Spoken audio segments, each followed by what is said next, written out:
Israel और Hamas के दरमियान जंग जारी है। क्या ये जंग सिर्फ फ़लस्तीन और इजराइल के दरमियान तक ही महदूद रहेगी, सीमित रहेगी, या फिर दुनिया के बड़े देश बहुत जल्द दरपर्दा या सामने आकर इस जंग में हिस्सा लेंगे?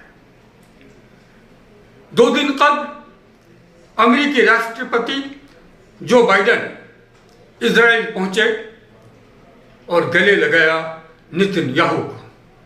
वाज़ेह है कि उनकी ये मुलाकात इजराइल के जरिए हमास में अस्पताल में बम गिराए जाने के बाद, मिसाइल से हमला करने के बाद जिसमें 500 लोग हलाक हुए, ये मिलन था।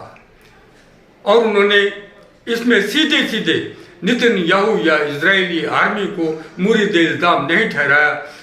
उन्होंने इस तरह का इशारा दिया जैसे सीधे तौर पर, दानिस्ता तौर पर अस्पताल में मिसाइल दागने की घटना इजराइल या नेतन्याहू के जरिए नहीं है। तो क्या ये वादा इशारा है कि अमेरिका के राष्ट्रपति इजराइल के साथ अपनी न सिर्फ हमदर्दी बल्कि जंग में उसके साथ खड़े होने का जो ऐलान कर रहे हैं, पसे पर्दा उनकी हिमायत अभी से जारी है और शायद आने वाले कल में खुलकर सामने आने की ये तैयारी भी हो। मैं चंद मिनट गुफ्तगू करना चाहूंगा अमेरिका के रवैये पर। आतंकवाद के नाम पर अमेरिका पूरी दुनिया में अपनी हुकूमत करने का ख्वाब देख रहा है। इराक की चुनी हुई सरकार, राष्ट्रपति सद्दाम हुसैन का जिस तरह एक फर्जी अदालत में कत्ल किया गया, जिस तरह इराक को तबाह बर्बाद कर दिया गया सिर्फ इसलिए कि तबाहकुन असला इराक के अंदर है। हालांकि यूएनओ की जांच टीम जब वहां पर गई और तलाशी ली तो उसने अपनी रिपोर्ट में ये वादे किया कि ऐसा कोई भी तबाहकुन असला इराक के अंदर नहीं था। लेकिन बेसूद अमेरिका जो चाहता था उसने इराक के अंदर किया। अफगानिस्तान में तोरा बोरा की पहाड़ियों में वही मंजर देखने को मिला था जो आज हमास में अस्पताल में बम गिराए जाने के बाद देखने को मिल रहा है। वहां भी अस्पतालों में बम गिराए गए थे। तो जो बाइडेन किस तरह से आज ये कह सकते हैं कि नेतन्याहू या इजराइल गलत कर रहा है, क्योंकि जो कुछ अमेरिका ने उस वक्त अफगानिस्तान में किया जॉर्ज वाकर बुश की क़यादत में, आज वही सब नेतन्याहू की क़यादत में इजराइल कर रहा है। यूएनओ को आज सिमत में पहल करना होगी। वो हजारों बेवाएं जो इस जंग में, वो मासूम बच्चे जिनके परिवार तबाह हो गए, क्या जंग के कोई उसूल हैं? हर तरफ ये नजर आता है कि पहल हमास ने की। बेशक पहल हमास ने की, लेकिन क्या इजराइल इसके लिए जिम्मेदार नहीं था? क्या मुसलसल फिलिस्तीन की जमीन को कब्जा करने का जो सिलसिला इजराइल के जरिए जारी है वो जारहाना नहीं है?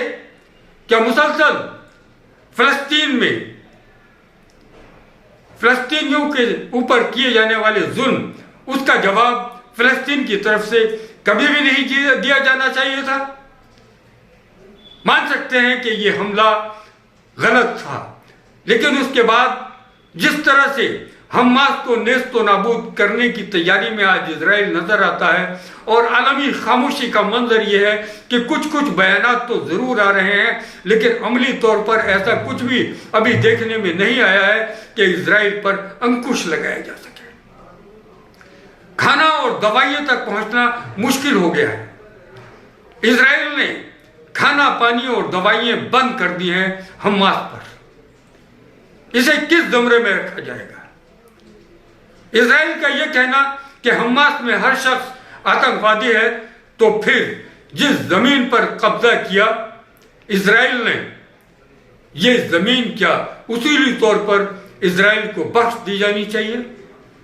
मैं मानता हूं कि 1948 में उस वक्त जब बरतानिया की हुकूमत थी इजराइल पर, फिलिस्तीन, इजराइल का वजूद नहीं था, फिलिस्तीन पर, और जर्मनी में हिटलर के किए गए जुल्म के बाद पूरी दुनिया में यहूदियों के लिए कहीं सिर छुपाने की जगह नहीं थी।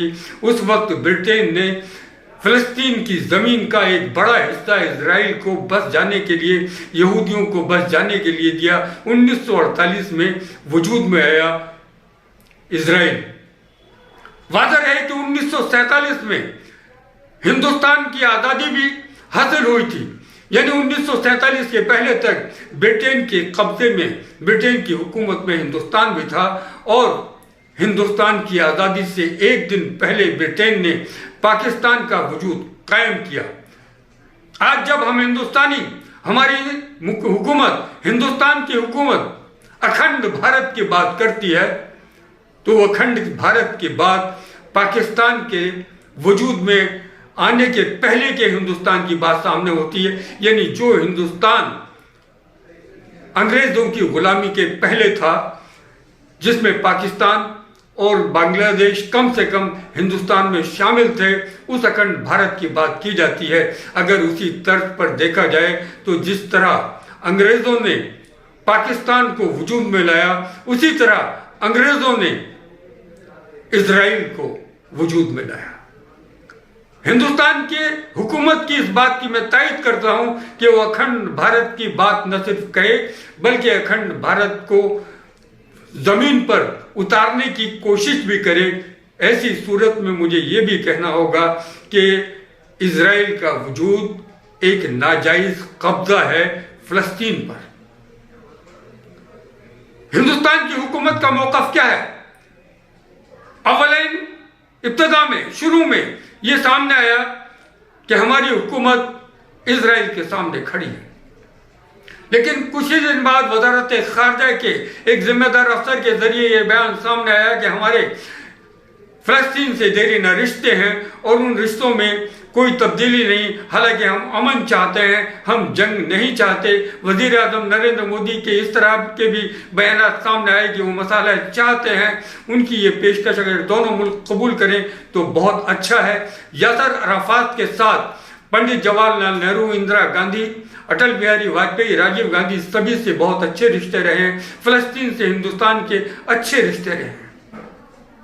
आज अगर इंसाफ की बात की जाए तो मैं एक बात कहकर मुकम्मल करना चाहूंगा अपनी इस मुख्तसर बयान को, मुख्तसर तकरीर को, कि जिस तरह आर्टिकल 370 के बाद अपना मौक़िफ़, हिंदुस्तान का मौक़िफ़ सामने रखने के लिए मौलाना महमूद मदनी को यूएनओ भेजा था, हुकूमत हिंद ने क्या आज एक डेलीगेशन यूएनओ जाकर जंग बंदी के लिए इस अपील करे हिंदुस्तान की तरफ से और ये वादा करे कि हिंदुस्तान मसालियत का किरदार इस जंग को ख़त्म करने के लिए, अदा करने के लिए तैयार है और वो ज़मीन जो फिलिस्तीन की है उसको कम से कम वापस दिलाने की हक में, हिमायत में है, और इस जंग से जो नुकसान हुआ है उसकी मजम्मत की जाए, चाहे वो नुकसान हमास की वजह से हुआ है, चाहे इजराइल की वजह से हुआ है, जो भी हो, उस ज़मीन का जितना हिस्सा फिलिस्तीन के पास था कम से कम उतना हिस्सा वापस मिले और हमास को पूरी तरह से खाली कराने का मंसूबा ख़त्म हो। उसके बाद गुफ्तगू हो कि ब्रिटेन ने 1948 में